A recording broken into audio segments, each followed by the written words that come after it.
Good evening, everyone. This is Amy Javens from QT2 Team and Training Coach. Just doing a sound check real quick here to see if we are coming through. If you can hear us, if you can just type in the question box, yes, I can hear you, and we know we're coming through loud and clear. Your tool panel is on the right, so if you just click under questions, we'll know we're coming through. And we are. Thank you, Jesse. All right, we're going to go ahead and get started. It's 8 o'clock. Good evening and welcome to our webinar all about running, walking, training schedules. First of all, I want to congratulate any of the coaches who are out there who participated and coached in the Walt Disney World Marathon weekend. What a wonderful weekend it looked like you had. Such great inspiration and great stories and wonderful pictures and comments on your social feeds. So I hope the coaches who are out there who attended the Walt Disney World weekend, I hope you're having a very restful week. So I'm sure you're pretty tired from that epic event. If you were with us last week, we presented a webinar all about the training schedules in general, all about the new team and training schedules in general. It is recorded. The PDF files of the slides, both the recording and the PDF files of the slides last Wednesday, from our first webinar is in the coaching section of Six Cycle underneath recorded webinars for coaches. So if you need to get to those old webinars, they will always be housed in the coaching section in Six Cycle resource, and the PDF files will also be there. So you can print off the PDF slides and have access to all of that information that had passed. Tonight, again, we are going to be recording this and doing the same thing, uploading everything into the Coach Resource Center for those who cannot attend. And again, we thank you for coming, and we are looking forward to sharing a bit about the running and walking training schedules this evening. Next week, we're going to share a little bit about the triathlon schedules, and then we're going to take a couple-week break and come back in February. We're going to share about the new hiking training schedules, and then we're going to share about the cycling training schedules in February. So again, my name is Amy Javens. I'm a team and training QT2 systems coach, and I have Reem, Jishi here. Reem, if you want to say hi real quick. Good evening, everyone. And Reem is another team and training QT2 systems coach. And the reason Reem is with us today is that she was the one who primarily uploaded the running schedules in Six Cycle for us all. And we got to work on them last summer, and we've been working hard on all of the training schedules. I think up to date, we're close to about 60 training schedules that have been integrated into Six Cycle in the last 6 months. So we're excited to share a little bit about the run walk ones here this evening. Five training cornerstones, as you know, as coaches, that are really essential to have a successful event weekend or race weekend are training, nutrition and rest, event fueling, pacing, mental training, and mission. If you were able to listen in on Monday at the athletes webinar about fueling and nutrition, Coach Birdwell's Barry and Barry and Michelle in the Core Diet QT2 Systems Sport RD Beth Peterson delivered another webinar. And the cornerstones that they covered was primarily nutrition and event fueling. Tonight, the three training cornerstones that we're going to cover with you is all about training, obviously training schedules, rest, which is incorporated into your training schedules, and also pacing, which is incorporated into our training schedules. And again, mental training, mission, that is the key reason why we're here, especially for the mission, which helps our mental training of our athletes. But the three things we're going to be talking about particularly this evening are the three that I mentioned. And again, training nutrition helps our preparation, which brings a successful race and event day for us. And then pacing helps race execution, which makes a successful race and event day for team and training athletes. Key points for today's webinar. We're going to discuss a little bit about the onboarding. We discussed this last week, so we're going to go ahead and repeat a bit about the onboarding protocols and what for you to expect as a local coach or virtual coach, and how the QT2 coaches will connect with you. So we're going to talk a little bit about that. Overview of run and walk training schedules is the next thing. Common features of the run and walk training schedules, and Reem is going to get a lot more in detail with that with you. The 4 levels of the run training schedules and the walk schedules. And we're going to discuss factors to consider in choosing a training schedule, a little bit about pacing, run and walk prep plans, the walk to run approach, applying, changing, making changes to plans in 6 cycle, resources available on 6 cycle for coaches, and then we're going to have a Q&A answer session at the end. However, in your question box, if you come up with a question, please type it in to the question box, and we will try to answer it as soon as we see it pop up. Again, can everybody hear me? I see someone said they lost an audio. I'm just making sure that everyone else can hear me okay. If somebody can write a message, okay. All right. Susan, I don't know if you can hear me, but you may have dropped out. Maybe if you log back in and come back in just with bad connection.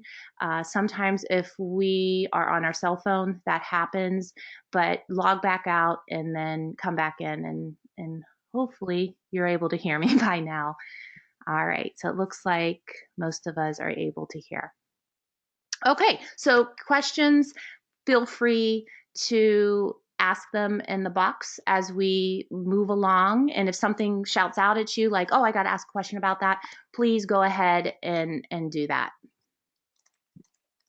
A little bit about onboarding. So when a teammate is registered, they receive an automated welcome email from Team and Training. The welcome email includes a questionnaire. Now, this is something that's new in the last 4 to 6 months. It's a great questionnaire. Some of you may have received them from us already. If you're receiving them from us, and again, we just started this process in the fall.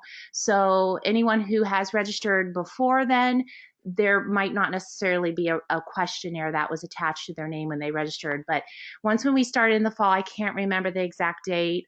Reem, I don't know if you remember, October, November, we started with the onboarding questionnaires.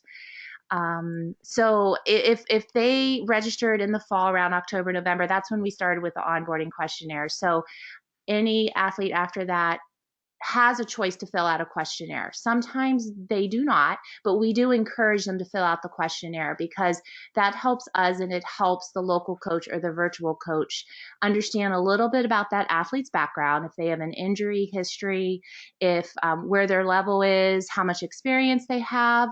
Sometimes we have athletes that are super experienced. They really trained a lot 10 years ago, but they've had a family or life things have happened, and they're now starting to get back into it. And that's all information that is shared on the questionnaire. So if you have athletes, please encourage them when they register to fill out that questionnaire.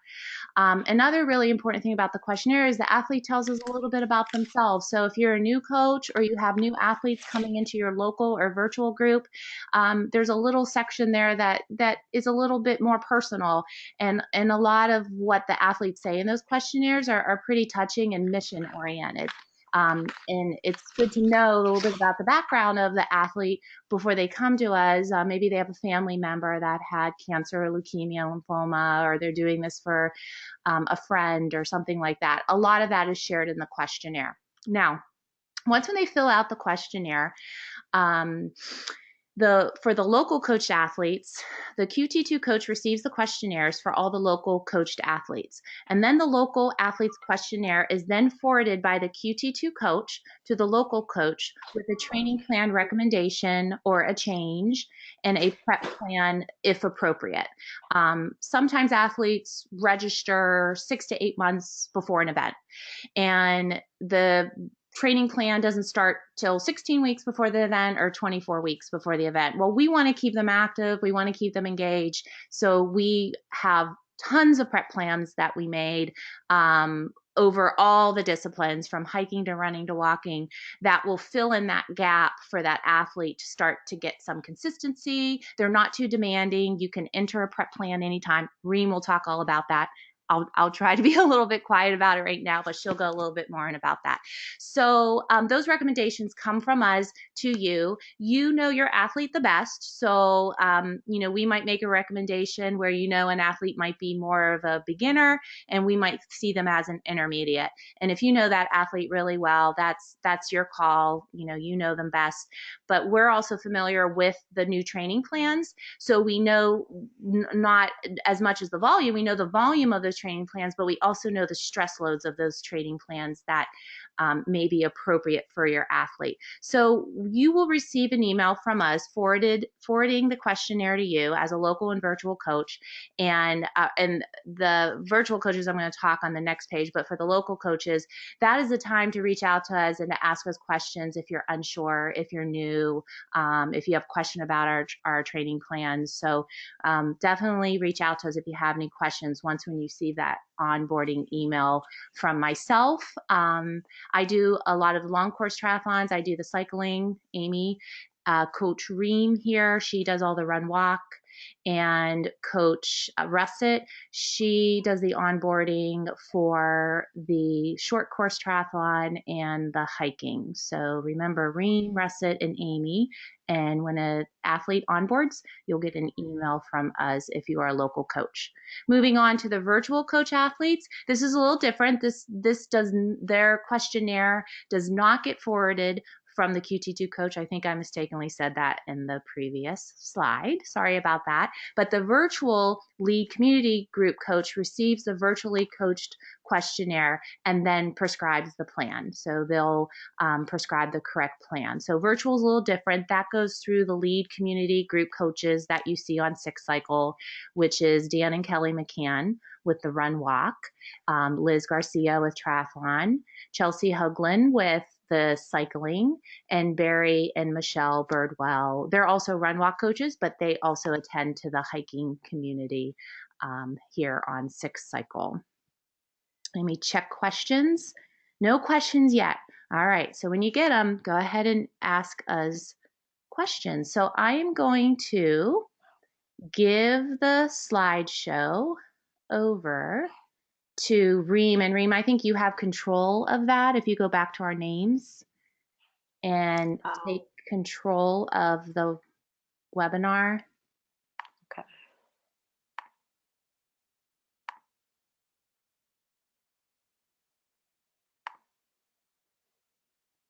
All right. Okay, my screen should be up now. Does everyone see Reem's screen? If you can, go ahead and type and say, yep, I can see it.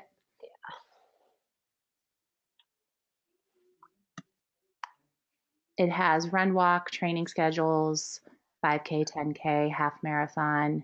Okay, great. Okay, they see it, Reem. So go ahead and take it from here, all about run walk training schedules.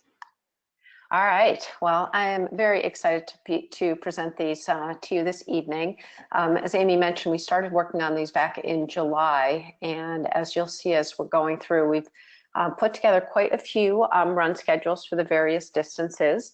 And so my goal today is to let you know what's out there and give you some overviews of the plans and how we define the different levels of athletes to help us make the recommendations and help you ultimately decide where the athlete should go. So we have right now uploaded up on Six Cycle run walk training schedules for 5K, 10K, half marathon, and marathon. The trail 28K and 50K will be up by next week. They are just going sort of through their final revisions right now. And I'll go through soon in terms of which levels we have of each of these. When you go into 6-cycle, all of these now, like there's a number of older plans.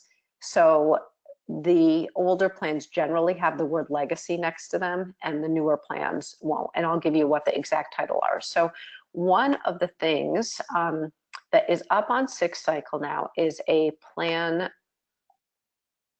summary document. So I'm going to show this to you quick on here and what this is. And I think that this is going out tomorrow as your resource as on 6-cycle so that you'll see this. But what is in here is a document of all the plans that are currently available. The trail ones aren't in here yet because they're not loaded, but as soon as they do get loaded, I'll update it. But for each one, it runs through 5K, what the distances are, 10K, half marathon, marathon. It gives you a description, which tells you basically the mileage, how long the plan is, the mileage it starts at, the mileage it peaks at, what the long run is at the beginning, what the peak long run is, how many run days there are per week, and also what types of runs are included in the plan. So this is just a really, quick overview. These descriptions match also what you'll see in the plan in 6-cycle, and then it also lists the running and walking plan. So this is just a nice little cheat sheet to have that you can go through and just check to see what programs, and these names that you see in here, these are the official names that are up in 6-cycle. So and also next to it is the description, right, Reem? That is like yes. if you click on the plan in the library in 6-cycle and it asks, do you want to preview it? And the description will come up, and the description is in 6-cycle on that training schedule before you load it in. It's the exact same description that Reem has on that document that she just showed you. Yes, thank you, Amy.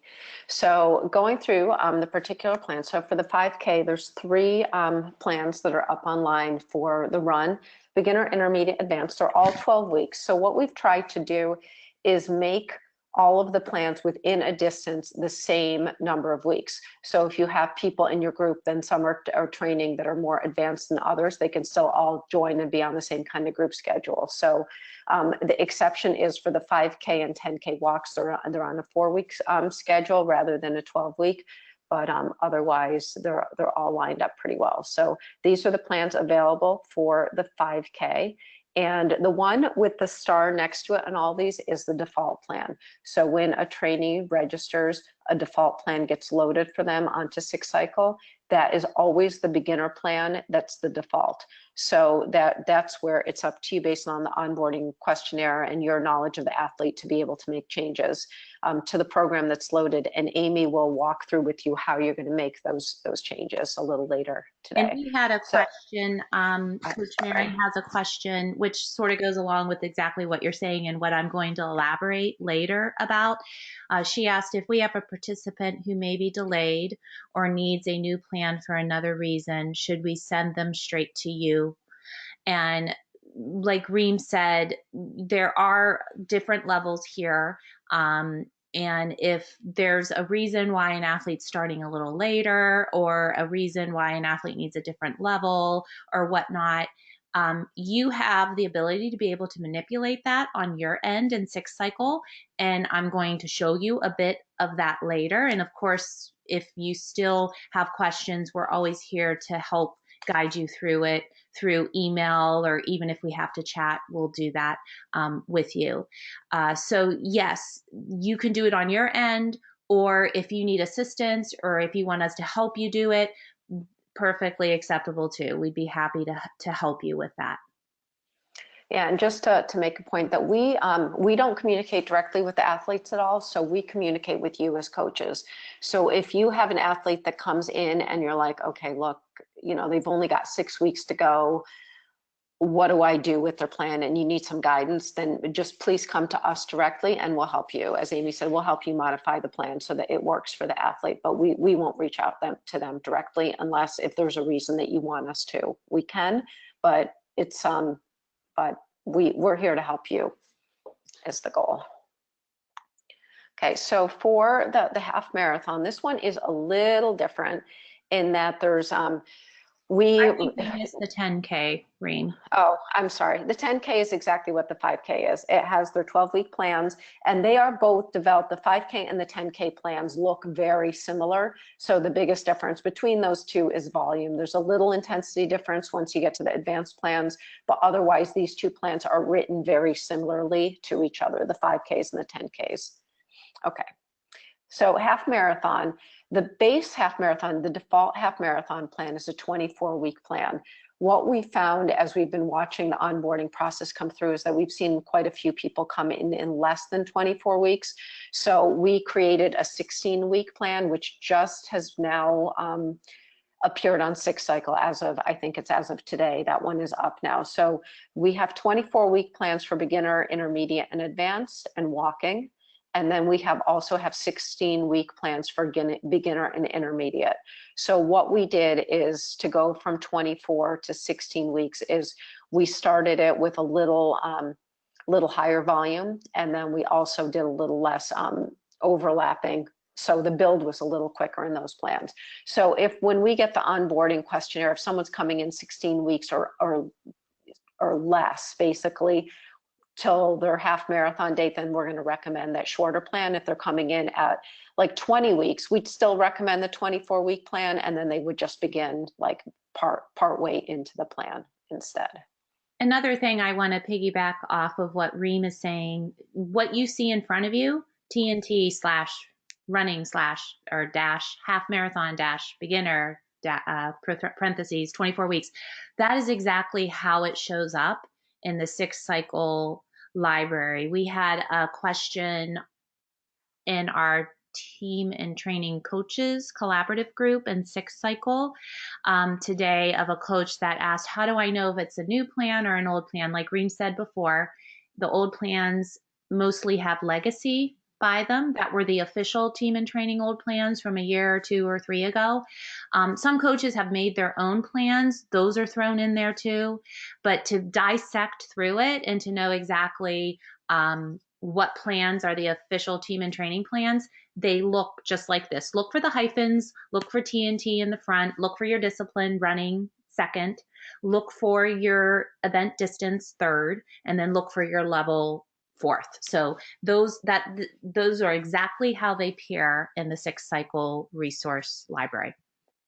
Yeah, with one minor exception is that the number of weeks are generally not listed. The only time that they're listed, I think, is in these shortened plans, in the 16-week ones.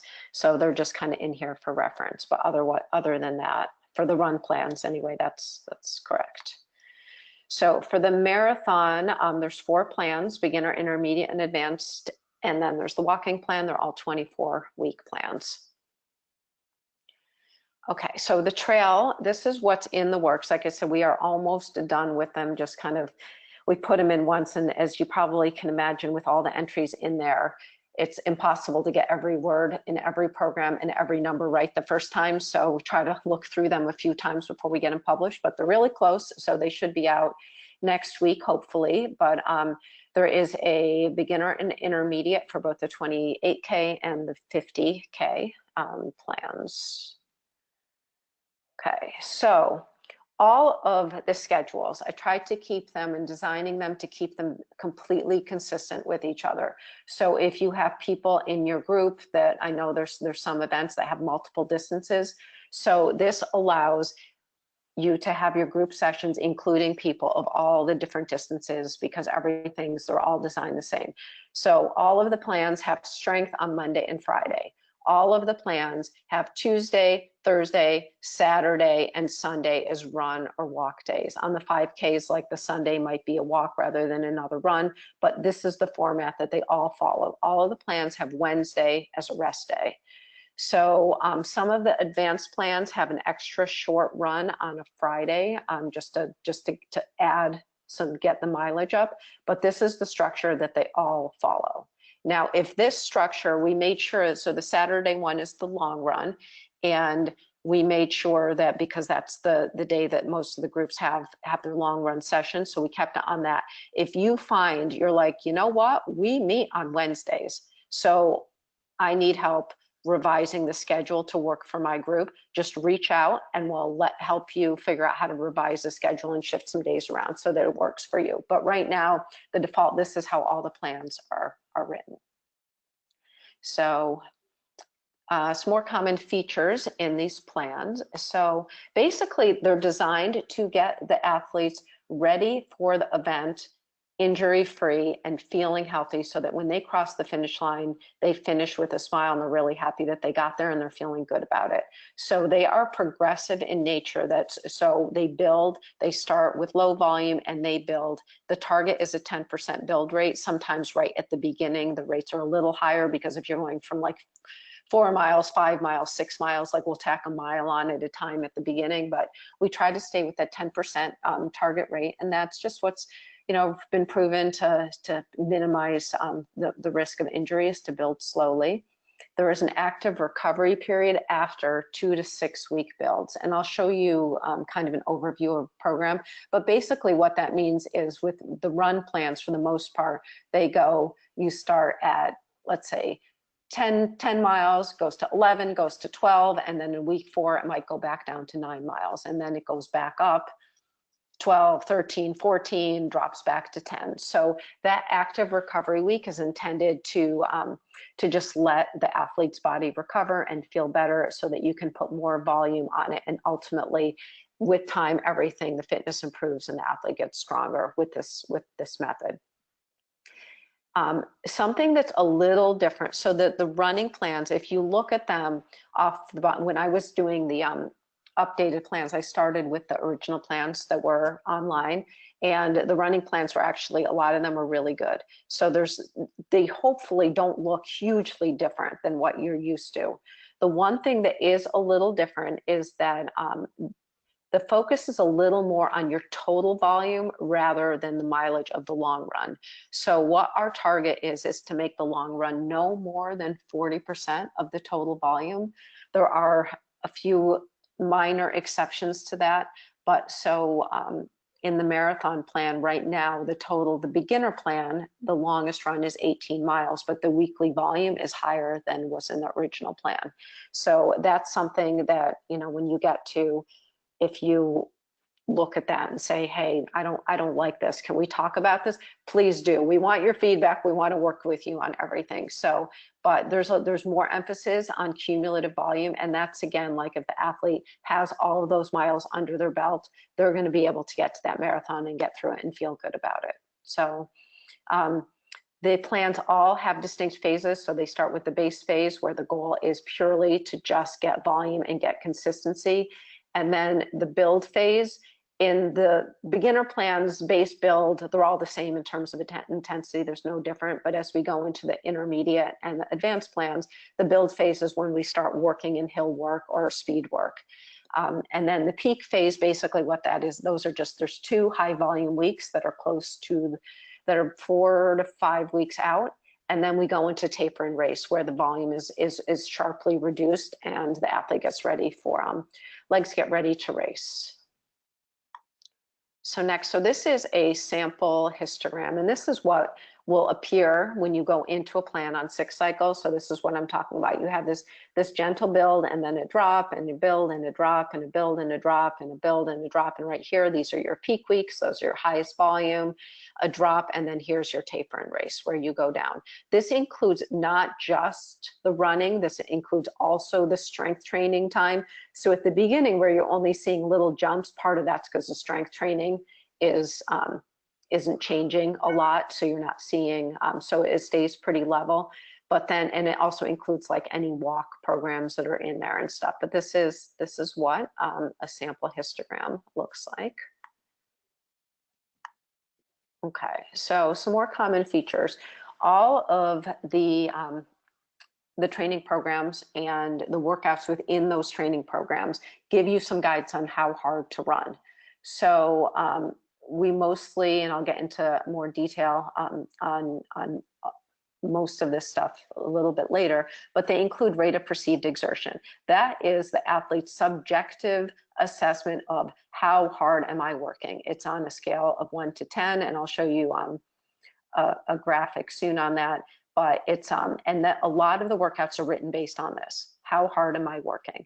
And the answer for about all the workouts in the beginner plan and up to 70% of the time on the rest of the plans is how hard am I working? I'm working, I still am able to talk to you. That's how hard I'm working. Comfortable conversation pace. That's where the majority of runs are being done.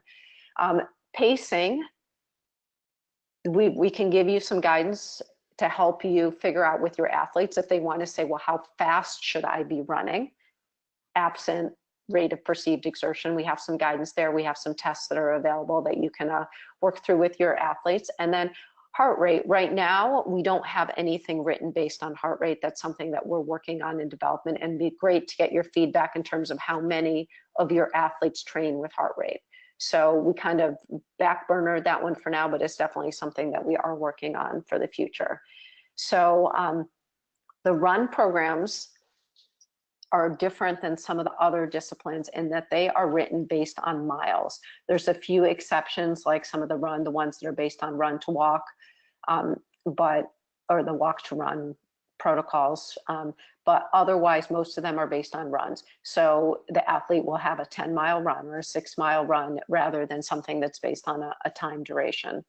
So all of the runs include a warm up and cool down. Generally, it's walk 5 minutes to warm up, walk 5 minutes to cool down. In some of the more advanced plans where there's more intensity, the warm ups are longer than that, but that's what's the general warm up that's included. Like I mentioned, all the programs have strength training. We developed a 5-step progression strength module. So we don't always start with level 1 and we don't always get to level 5. It depends on the length of the program and the level of difficulty. If it's a beginner versus advanced versus pro, for example, the strength is going to be harder as you go along. And if it's a 12-week program, we obviously can't progress through the strength as quickly. But they all have strength, and the strength programs are all detailed out. They all have YouTube videos that go with each exercise. So at the beginning, they may take a little longer to go through, but once the athletes get familiar with them and you get familiar with them, they should go quicker. And then all of the strength sessions for the running, we've included stretch and rolls at the end of each strength session. So a strength session will start with a brief warm up just to get the body moving, 5-minute walk or other cardio for warm up. It will have the main set of the strength, and then it will finish with the stretch and roll.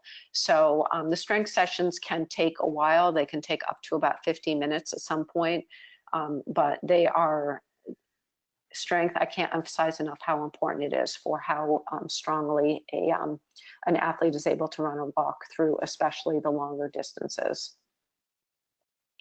Okay, so here's the graphic I was talking about with the rate of perceived exertion.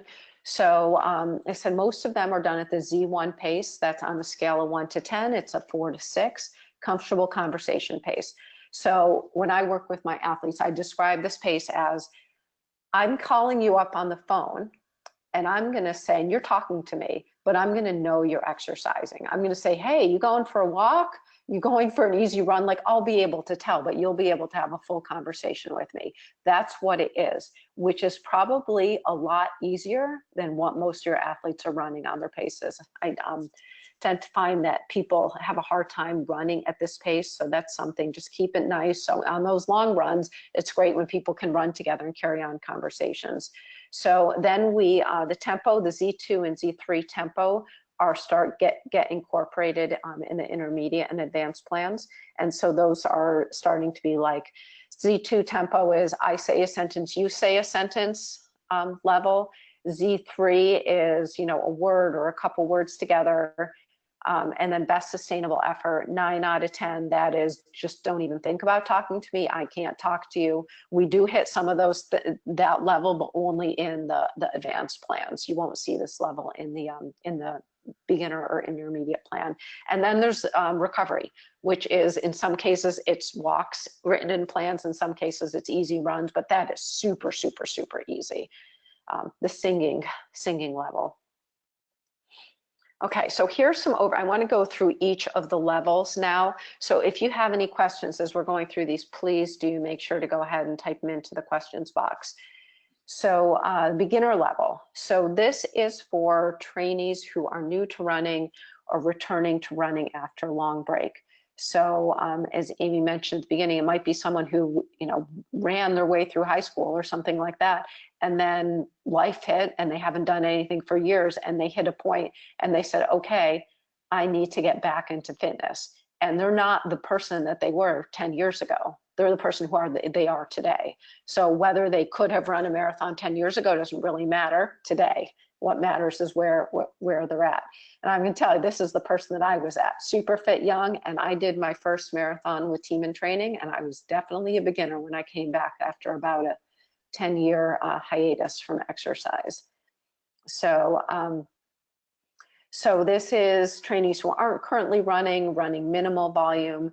These plans all start out with a pretty low mileage, which is why if a trainee comes in 4 or 5 weeks into the plan, it's generally not a huge deal if they've been doing something, because the volume starts very low on the beginner plans and builds really gradually to get up mileage.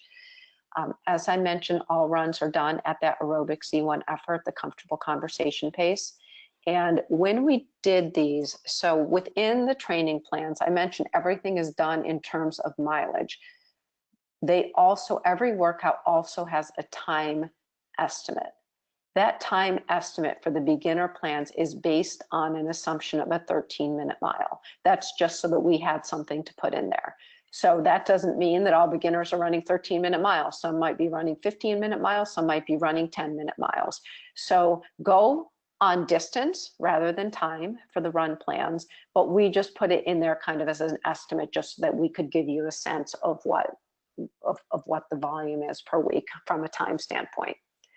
So a lot of the beginner plans have walks incorporated, and the 5K and 10K beginner plans are both written as a walks to run approach. So those assume that someone isn't running at all. So they're brand new, they start out with walking, and then they ultimately get to a continuous run.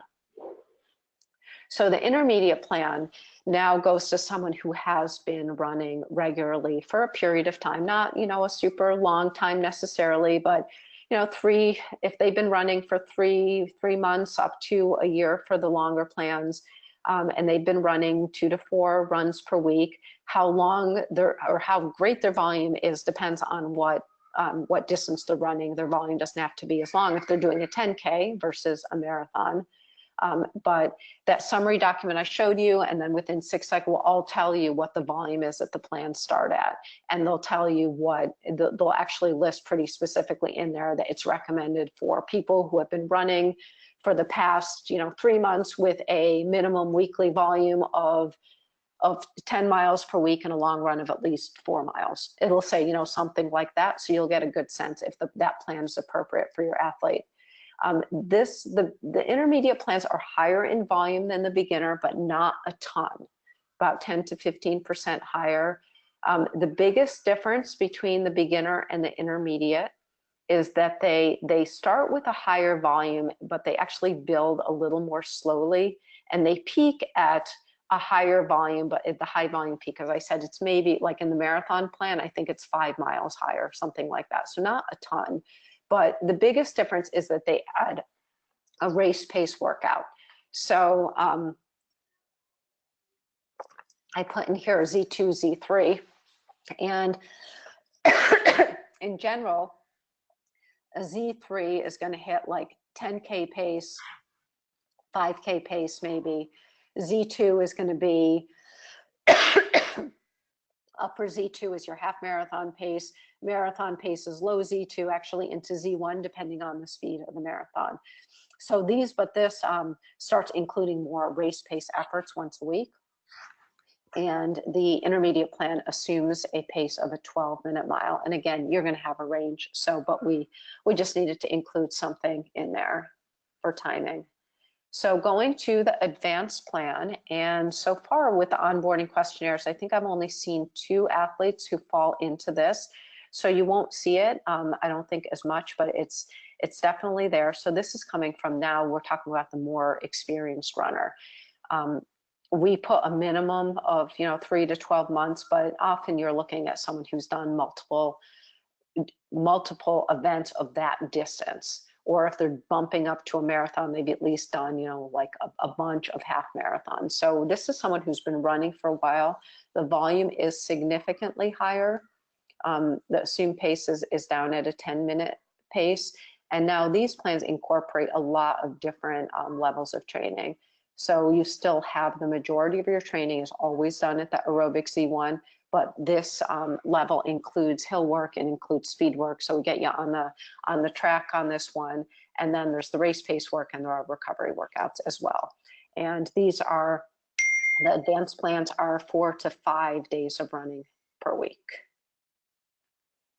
Okay, the trail running plans they're basically based on the marathon or half marathon plans, but increased in volume, but they also incorporate more hilly runs, and they incorporate trail runs on Saturdays if possible. Okay, so factors to consider in choosing the right plan. And these are the questions that we get from the athletes in the onboarding questionnaires that they complete, that we forward to you.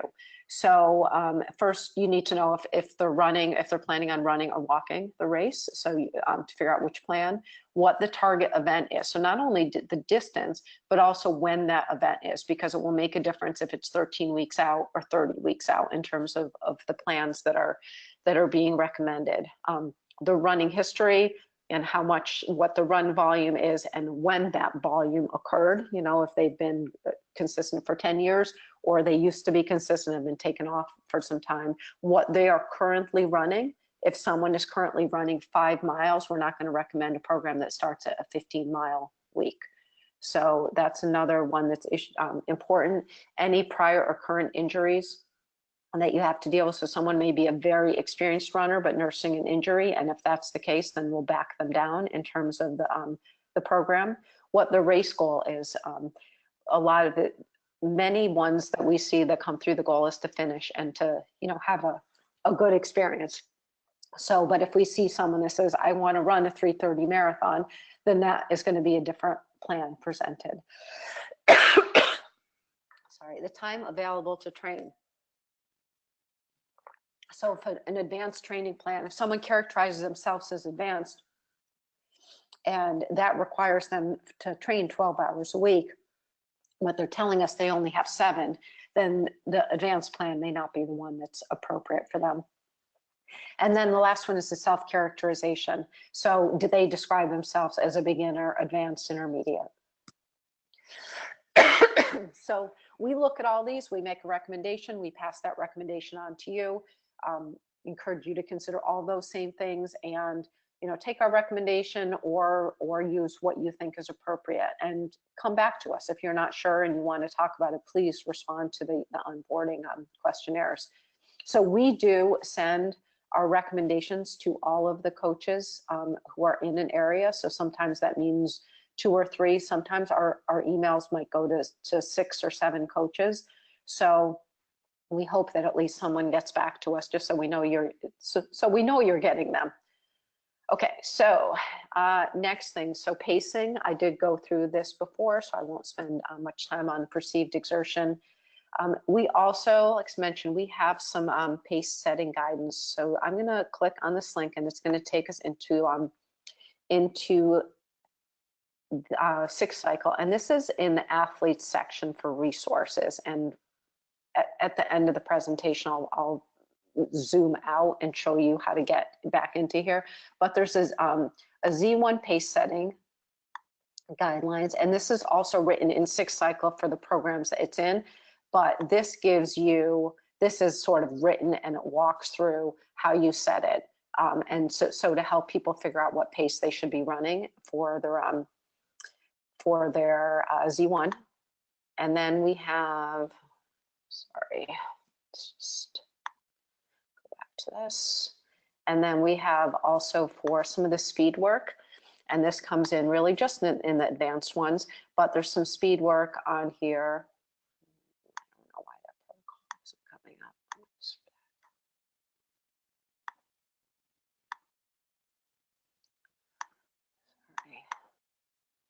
best laid plans here.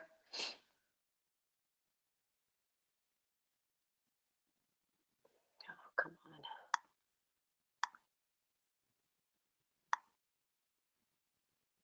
on. Okay, so this is the 5K version. There's also a 3K version, and it's on a track, and it walks you through.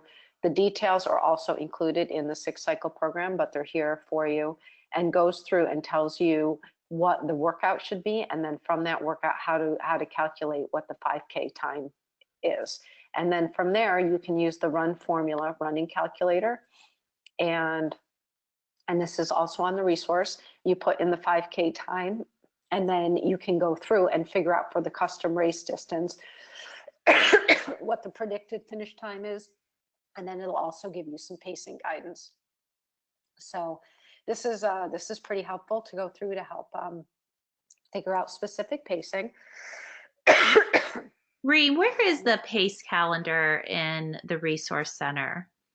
Hold on a second. It's where we just were. So just so they know. And we're going to be doing a chat/webinar about using that pacing calculator that Reem is going to show you. So it's right here. Yeah. So I'm in the Athlete Resource Center. So it's resources under training, run, walk, and then it's one of the ones that's in here. Where did it go? Running calculator. It's right there. Yeah. Yep. So there it is, linked right up. Okay. So, all right. So the prep plans. So these are intended to fill in space. So what we're seeing like right now is we're seeing people signing up for marathons during the fall. So if they're signing up for Chicago, and Chicago is 9 months from now, they're not going to start, although they're 24-week marathon programs, that takes you 5.5 months. So if someone signs up early, we're also making recommendations for prep plans depending on what we see the athlete is currently doing. So, but prep plans are a great way to get them running consistently, to get them interested, to keep them engaged so they don't sign up 9 months early and then see nothing for the first 4 months. So the prep plans are 4 to 8 weeks long, and there are generally 3 days a week of running or walking, and they're Z1 efforts. So they're just about getting the consistency and getting some volume in. And that might allow an athlete, for example, who used to be a runner 5 years ago that's taken a few years off and come back, but who's a more advanced runner, it could give them time in the prep plans to rebuild some volume so that they can jump back into an intermediate or an advanced plan. They wouldn't need to go to a beginner plan.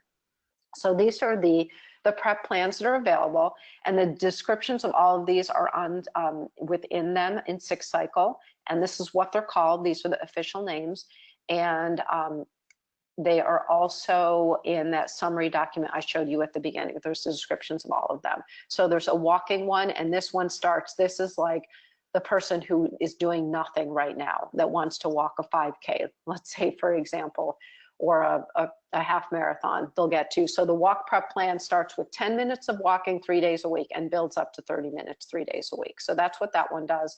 The walk to run prep plan starts with walking, goes to short run intervals and builds to a continuous run. And then all these other run prep plans, what makes them different from each other is just the volume they start at and the volume that they finish. And there's a few that can be layered on top of each other. So if you can put up to like 3 prep plans or something on top of each other to build, to fill some volume.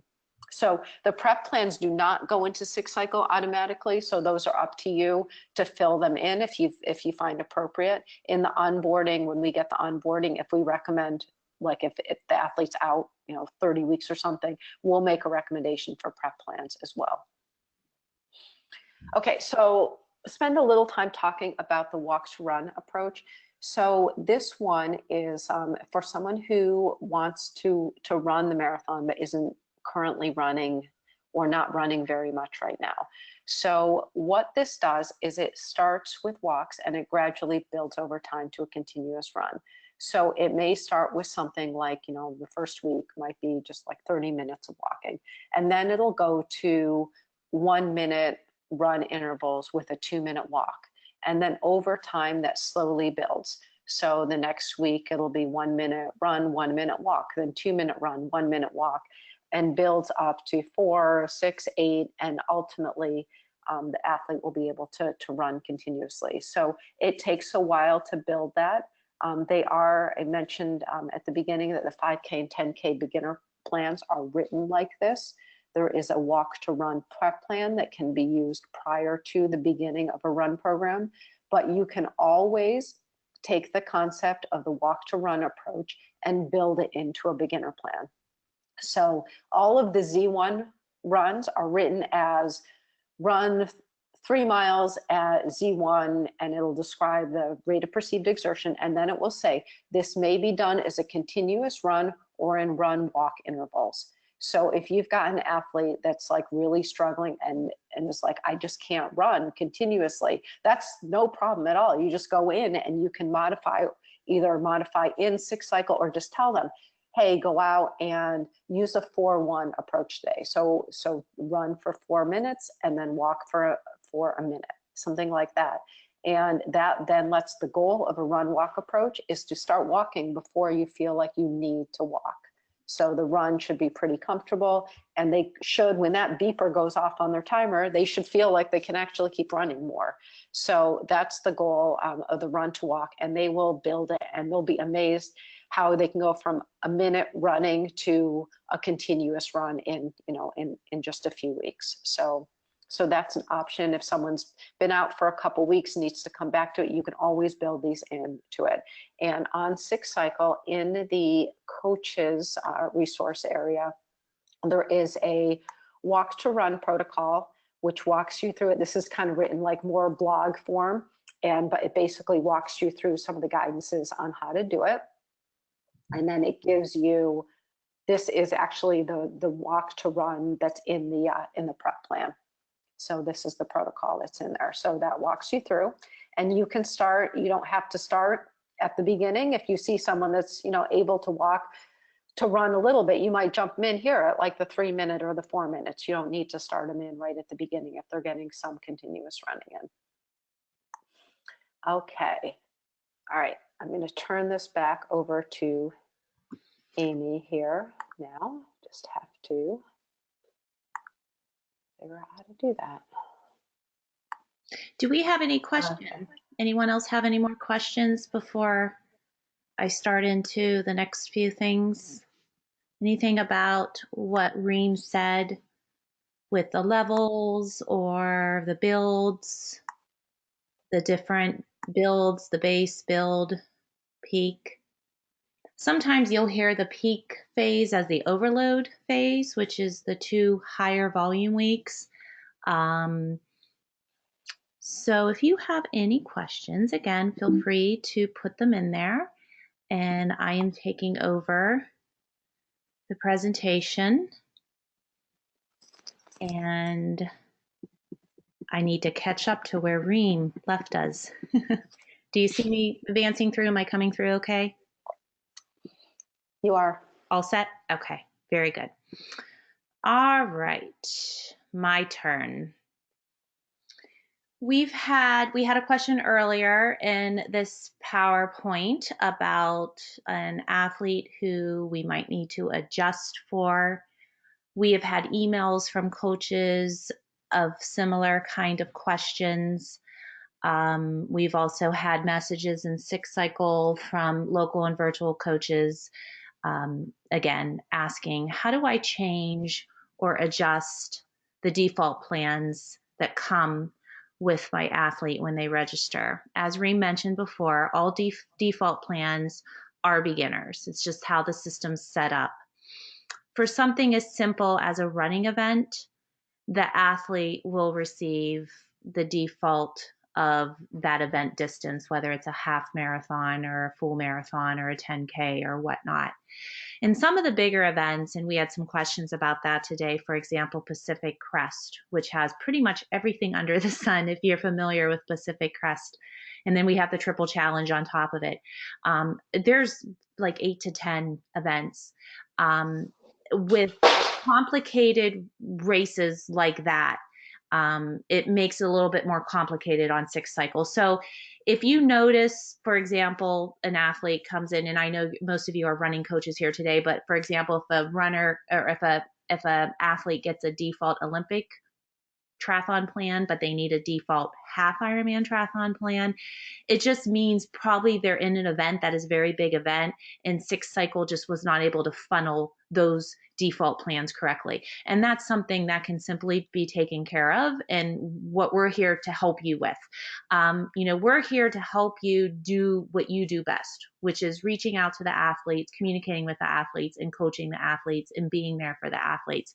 So you're like the star actors, and we're your support. We're the directors, and we're the support behind you so that you can shine. So we don't ever want you to feel stressed about some of these things like changing and adjusting the default plans, because we want to be able to get you through that quickly and efficiently so you can tend back to your athletes the way, the TNT way, the team and training way.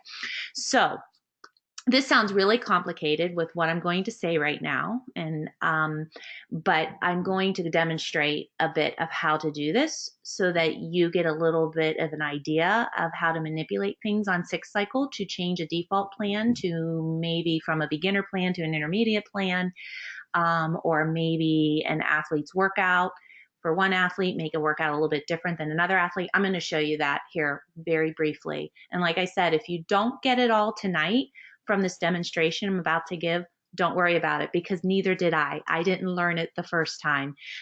Everything is a little bit of a learning curve when we first are immersed in things, and some of the names here I recognize you've been with team and training for quite some time, and some of you might be very new coaches. So don't get frustrated. It will come very easy over time. We just have to immerse ourselves in it and do it on a regular basis so that we can understand how to do some of these things on Six Cycle. So I'm going to read through this. Don't panic when it sounds like a lot of gibberish, and then I'll go ahead and demonstrate. If you're like me, I like to learn by seeing and not so much by listening. So changing and adjusting the default plans. If changing the level of the plan for a particular athlete or athletes, you can, let me move my toolbar out of the way so I can read this. You can make a new training group within that level. For example, your default plans are all beginners, and your team comes up in Six Cycle as a team, for example, Western Ohio team, and everyone on your team is training for a marathon. So you can make a training group within that level. And if you notice, I italicized training group, and that's a key thing to remember between a team, which is not italicized, and what a training group is, which is italicized. And once we get into Six Cycle, you'll know what I'm talking about when you see it visually. You can also add a level plan to that new training group, put it in there. And again, don't panic if you're not quite understanding where I'm coming at, because I'll demonstrate it for you. We can subscribe all members to that particular new leveled plan. And then don't forget to take them off and unsubscribe them from the old training plan. So if they came in on a default beginner plan and we move them to an intermediate plan, we have to take them off of the default beginner plan for them to only see the intermediate plan. Otherwise, they're going to see two plans, and they're going to have double workouts, and then they're going to panic and think, oh my goodness, I have to do 2 runs a day. So there's a little bit of a method on how to change them out of the beginner plan and put them into an intermediate plan. Make the plan a default plan if you want new members to automatically be subscribed to the plan. Again, I'm going to demonstrate that. Don't panic if it seems a little foreign to you with what I'm saying. And when troubleshooting issues like this, we can always go to the trainee's profile and look and confirm the list of groups that they're in. So if you're unsure what training group an athlete, a trainee is in, you can always go to their profile and look to see what they're subscribed to. You can also confirm in the group if the plan is present, and then check the subscriptions to that plan to confirm that they have a subscription in place. And after that, there is still no plan on the training calendar let us know, or 6 cycle support. So that's probably the most important. I should have highlighted that last dot there. If there's no plan on the training calendar, let us know, or let 6 cycle support know. So there's always a fallback if we're not understanding or something's just not working right for us.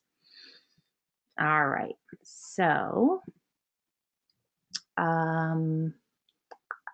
am going to go ahead and take us into 6 cycle. Am I coming up here? Do you see 6 cycle? Yep. Okay. I need to find it. Here we go. All right. Is it centering now? Okay. So I'm just going to go back to a feed. How we would see our 6 cycle if we're on our desktop, and of course condensed if we're on our cell phone, how we would see the mobile app. As you know, as we have said in our webinars before, here's our menu here on the left side. So I'm going to give a scenario of a situation of changing an athlete out from a default beginner plan and putting them in an intermediate plan.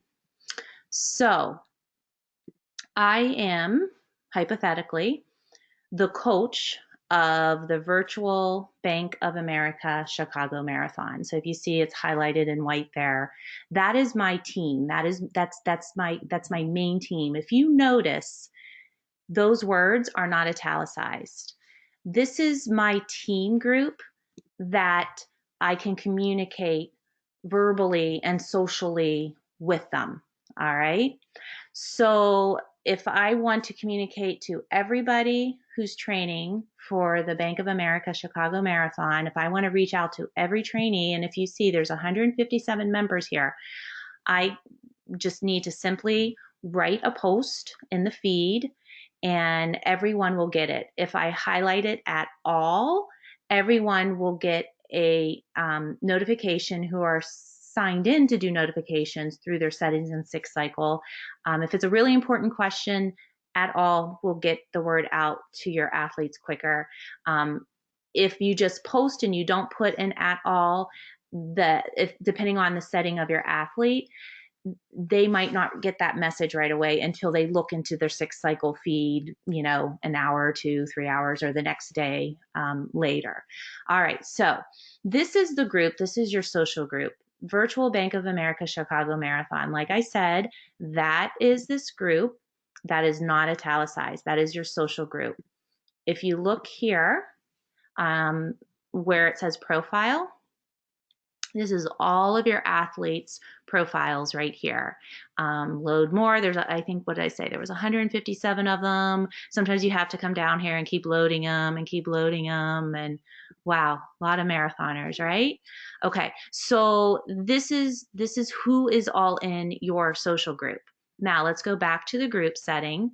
And if you see, I have set up, I created a group down here. Do you see where it says create group?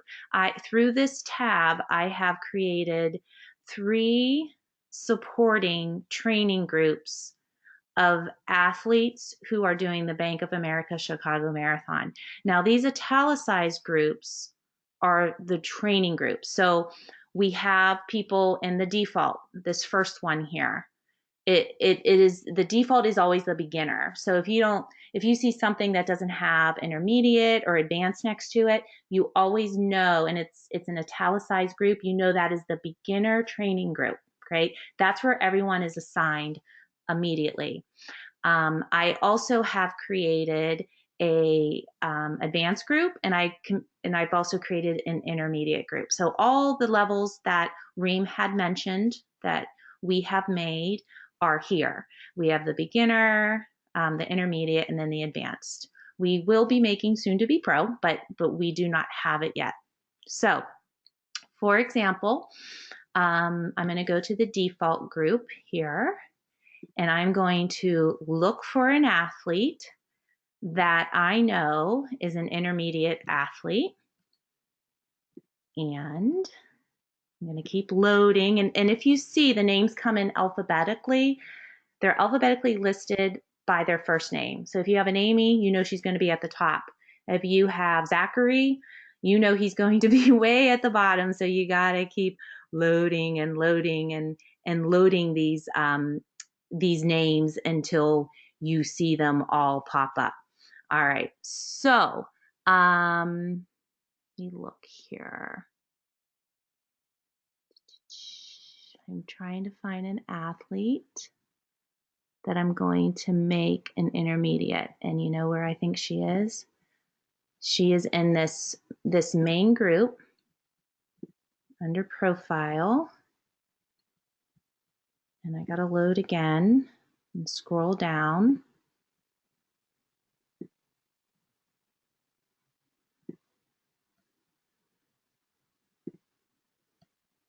And her name's Reem.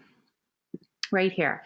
So this is an athlete that I need to get into the intermediate group because from her questionnaire or a recommendation from QT2, we know that she is not a beginner athlete. She is an intermediate athlete. So what I'm going to do is I know she's in my main group because I just located her name. So I'm going to go over to the intermediate training group that I made, and I am going to invite her. And do you see, let me go back and show you this top box here where it says invite group member.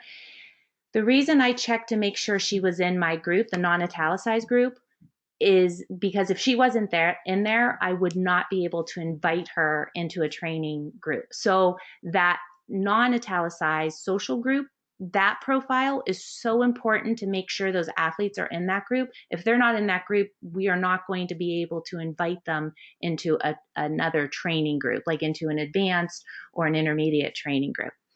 So I'm going to type her name here and hopefully it'll come up.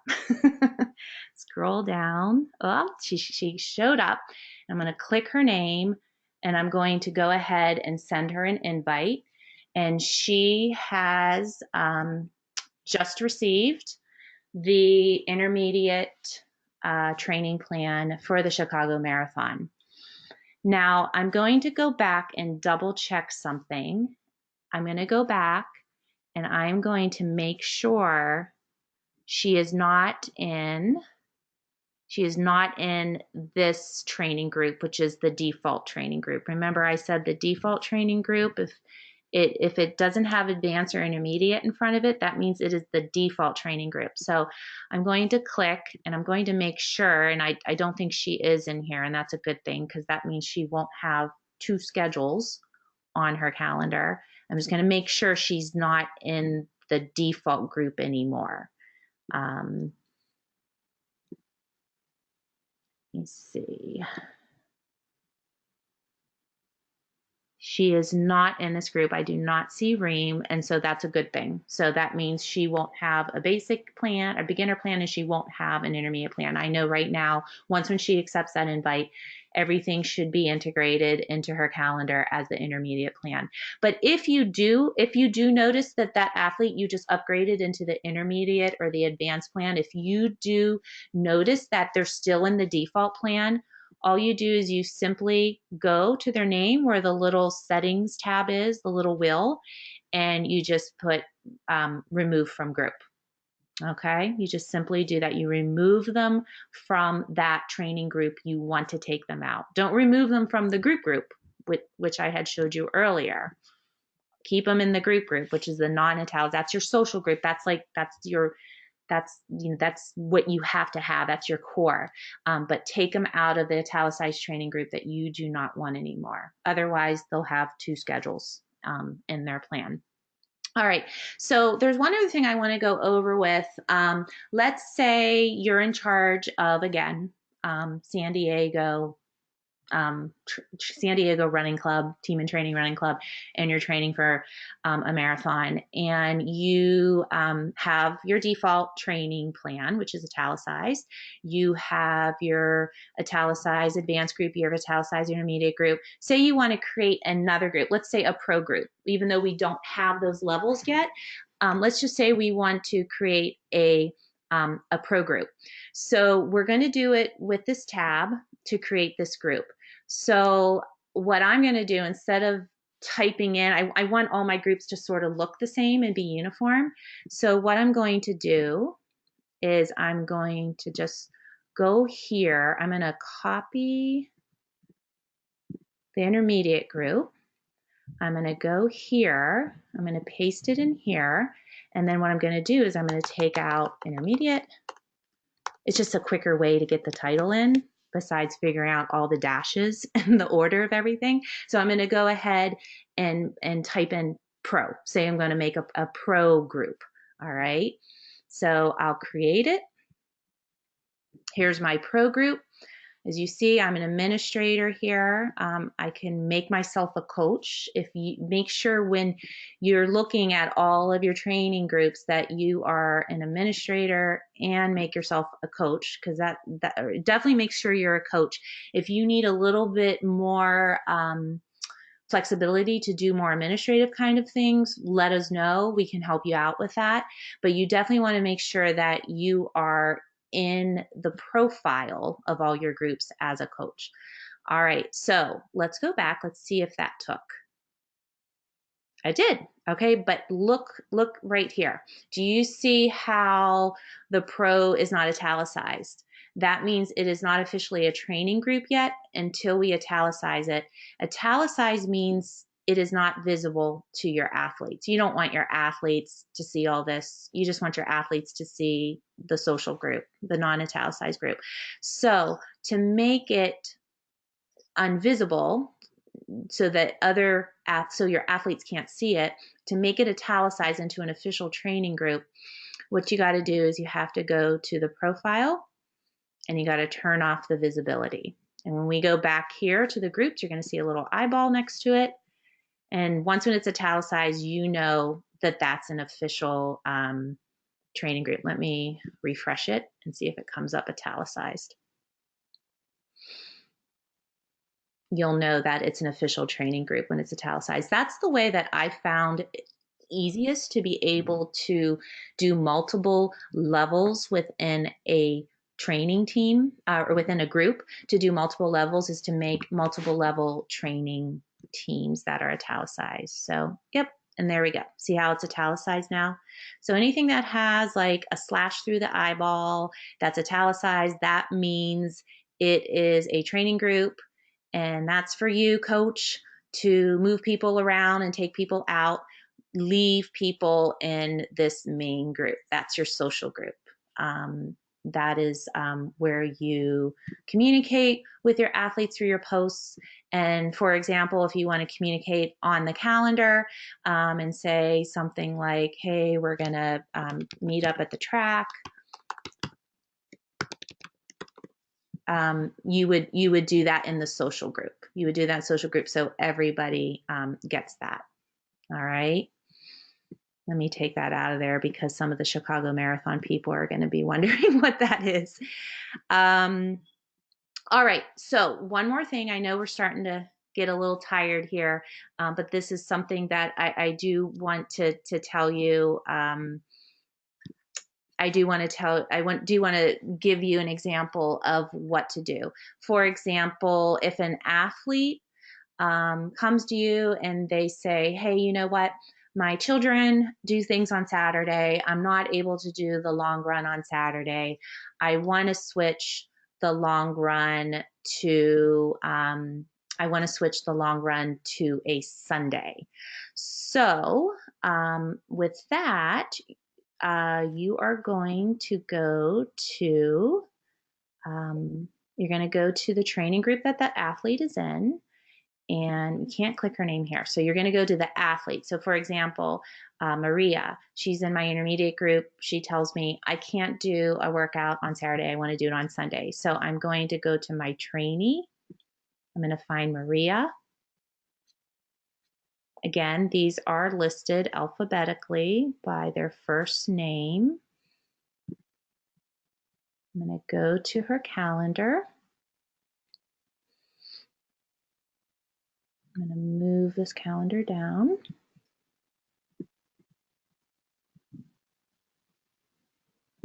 It'll take a while to load here. You see, that's her histogram at the top. This is, if you look at the top, her histogram disappeared. It is because she has the settings on her stress inform. It gives her TSS scores and whatnot, and that's another whole webinar in itself that we'll eventually get to here with all the coaches. But that's how she has her section at the top set up. She's very active, so she definitely is tracking that. If we go to this setting, which is duration planned versus applied, you'll start to see the histogram again. But I'm going to go ahead and put that back on her schedule to where it was, because I don't want her to go in there and see that it was messed with. But let's go to moving something around for her. Okay, for example, she wants to do her longer run on Sunday. So let's change this 5 mile, just scooch it over there to Sunday, and then move the 2 mile to Saturday. All right, all you have to do is drag it and readjust. And if you need help manipulating some of these things, let Reem or myself know, and we can suggest ways to how to manipulate the structure of the week for your athlete or athletes that maybe it doesn't coincide with. That will put good straining stress on your athletes' bodies. Of course, we don't want to do 2 high intensity runs in a row or 2 high volume runs in a row. We can offer suggestions with that, but it's just very simple drag and put your workouts into the places that you want them to go. Another thing, for example, you can go into a workout of an athlete, you can edit it. And for example, say for the main set, you want this athlete, instead of running 2 miles, you want them running 3 miles. You want them running 3 miles, you can put 3 in there. Let's bring it up to 35 minutes and then save it. That adjustment will be made, what I'm going to say is in the guts here, in the blue section of the workout. It might not necessarily be adjusted in the title. So just know that the titles are pretty stagnant. They'll stay. Even though we add in another whole mile onto this workout, it still reads as 2 miles. So you might have to change the title if you're manipulating things within the workout. The title stays with what the original one is, but there's no problem with going up in there and changing the mileage with that. So I'm going to look in questions real quick. Is there any more questions? Okay, yeah, we have a couple questions there. I'm trying to think if there's anything else I want to show you within Reem, can you think of any other situations where a coach wants to know how to switch things around? What if you want to switch for multiple athletes in the group? You would have to go to that training group. I'm just going to change her mileage back for her. And change back the Saturday, Sunday too. I think I already did. Let me double check though. I don't think so. No, I didn't. Okay, let me change it back. Here we go. All right, poor Maria. No, other way. All right, here we go. No, it moves it. Yeah. You know what? It will move it. Drag the 5. Yeah. You gotta be careful to make sure you're moving the right one. Okay, so good question. Reem asked, what if you want to change maybe all the intermediate people or all the default people? So instead of going to the individual trainee, you would go to the group. Again, I am the coach for the Bank of America Chicago Marathon. Let's say I want to change something in the intermediate level. So I would go to the calendar of the intermediate italicized training group. And I would go to, let me scroll down so I can get to the histo. And I would just go into, say I want to change this 3-mile aerobic run to a 4-mile. I would edit it. Change this 3 here in the main set to 4. Maybe I want to come up to the title, add another mile onto that. Save. Let me exit out of it with the X.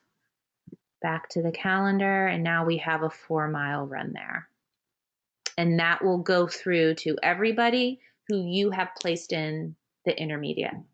So say Sally, John, and Rick are all your intermediate people, and you want them all to run 4 miles instead of 3 miles. All you have to do is go to the intermediate group and then go to the calendar, and that adjustment will come through for all your intermediate athletes. Is there anything else, Reem? We have a couple questions here. Yeah, let me take the questions. Okay, go ahead. Here. Okay, so the I'll first leave one this that I screen see. share on in case we have to go back in here, but we'll do the questions. Okay. And if we don't have any more with my screen share, we'll give the PowerPoint back to you, Reem. Okay, so the first one was on working out at a track once a week. So, I mean, having the track once a week is great because it gets the athletes really close to you. The only programs that have specific track workouts built into them, though, are the advanced programs. So the intermediate programs on Tuesdays have some of the tempo works, which those work pretty well on the track as well. So if it's something that, like I said, is easy, it's an easy place, a track or a looped park or something is an easy place to work with a number of athletes.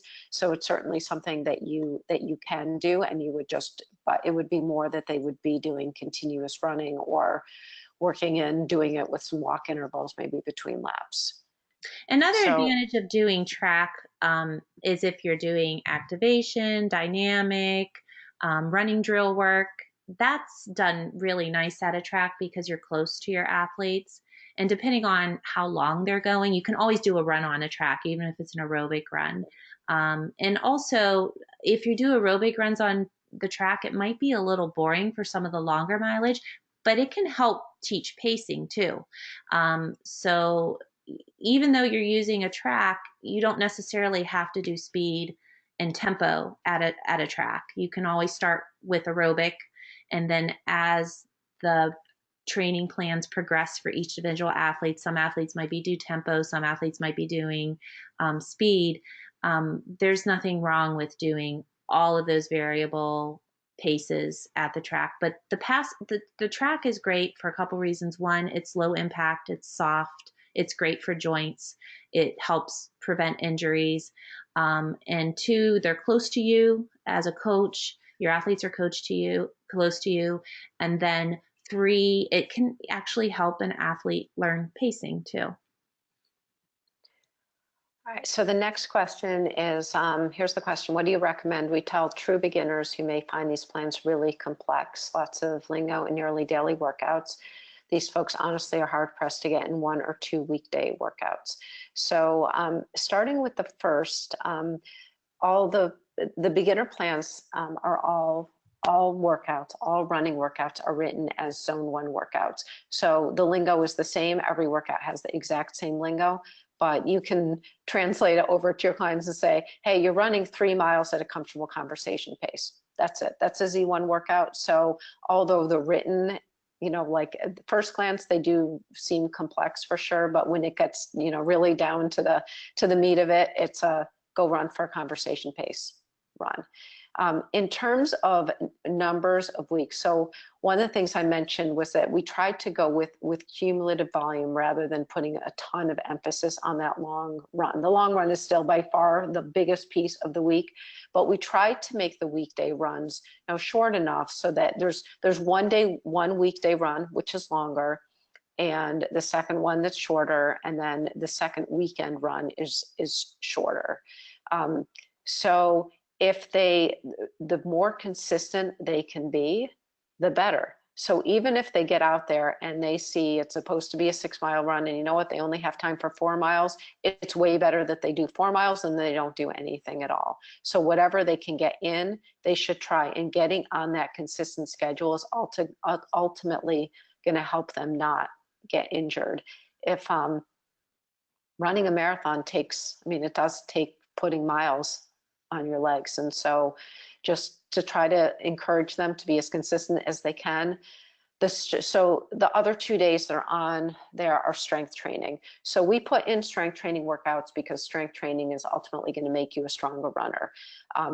These, if the athlete would prefer not to do these strength programs and go to the gym instead to do, to do a class that they like, that's okay. That can be swapped out. If it says that they're supposed to do 50 minutes of strength, you know what, like the written in rounds, they can do one round. One round is better, definitely, than none. I mean, so there's ways to shorten up the workouts and try to make them more manageable. But and some weeks are, I mean, at the beginning, the volume's not great. Once they get into the latter phases and the build weeks and the peak, there's a lot more volume. So one thing that can recommend is that they look advanced at their schedule and see which are the big weeks and try to adjust their schedules for those weeks, because they know that they're going to need to get in high volume. And if they can get in, reasonably consistent training, then the race day is going to be a much better experience for them.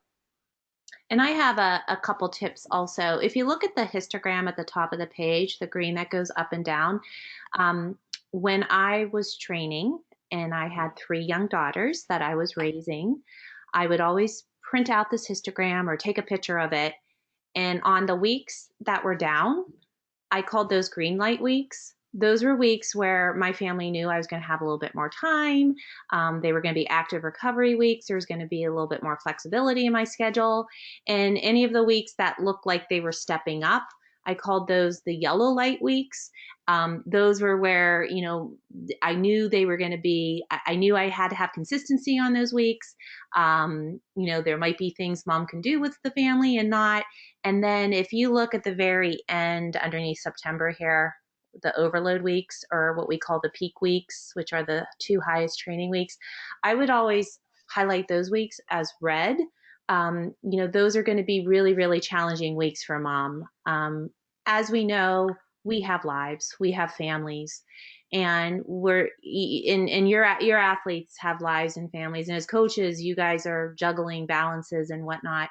And one thing that I try to tell my athletes is, make sure your family knows you're on board and you're doing this, and give them a heads up. Give your athletes a heads up. Tell them what the yellow weeks are, what the green light weeks are, what the red weeks are. Like, those are going to be the hot weeks. Those are going to be a little bit more of the challenging weeks. And if you sort of approach it with the green, yellow, red light kind of mentality, and approach it in advance, like Reem suggests, plan ahead. That's a good way to help the athletes as they're starting to move through the progressions. There was something else I was going to say, but it'll probably come back to me. But go ahead, Reem. You can continue on. Do you need me to get out of this, or do you want me to stay in this?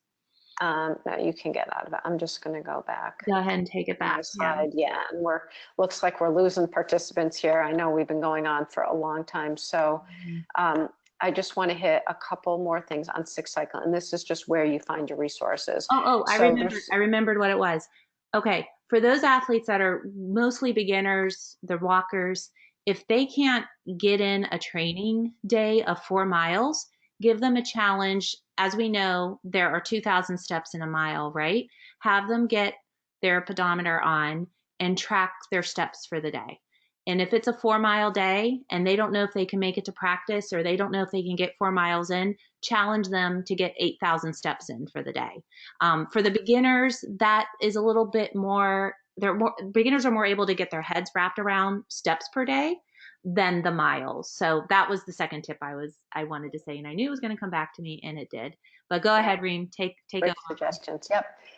Okay, so just some quick things on 6 cycle. There's 2 areas where you'll find resources. The first one is the athlete area. So just going into this quick here. So this is in the athlete. So if you actually, if I flash back out into resources, okay. So right here under training, and then you go into run walk, and then these resources are here. So a couple that I just want to point out right here, we have the official run and walk training charts. These are your cheat sheet charts on here, and spend some time looking at these. What you see on 6 Cycle is over here. So I'm going to just show you one of these. So beginner half marathon plan, load it up, and here's your summary. No lingo, no nothing. This is what the week looks like. This is only running, what your total volume is, and then there's some notes at the bottom that just explain what you do for warm up, cool down, and that all runs are done at aerobic C1. So we want you in 6 Cycle. That is the best place for everything. So this is a cheat sheet. It's something to go back and refer to, but you might find this helpful. And then the second place is in the coaching resources. So these are for you now. These are specifically only accessible to coaches. And under training materials over here, there's the run resources for coaches. And in here, there's an article on running form. There's the walk to run protocol, which I talked about, and then the description of the various training plans. And so that's in there. And this is something that will grow with time. We'll keep loading resources. And even we're really open if you find an article that you love or concepts from an article you love and you're like, I really got to share this with team in training, or it's something you already share with your group, let us know. Send it our way. We'll put the TNT logo on it and we'll put your name as the author and we'll load it in. If it's something that you think is really valuable and would be great to share with the greater team and training community, let us know. We'll be happy to share it and get it ready for you. Yeah. So back to you, Reem. All right. So this is just, Amy went through this at the beginning. To the extent that any of you are coaches for other disciplines, these are the upcoming events. And then I just showed you in 6 Cycle, you can find the additional resources and the recordings of the webinars up in the coaches area. And that's it for us. I know we've been going an hour and a half now, so this is pretty long, but if anyone has any additional questions, please go ahead and type them into the questions box. I think we beat the Walt Disney World Marathon webinar last week by maybe 5 minutes.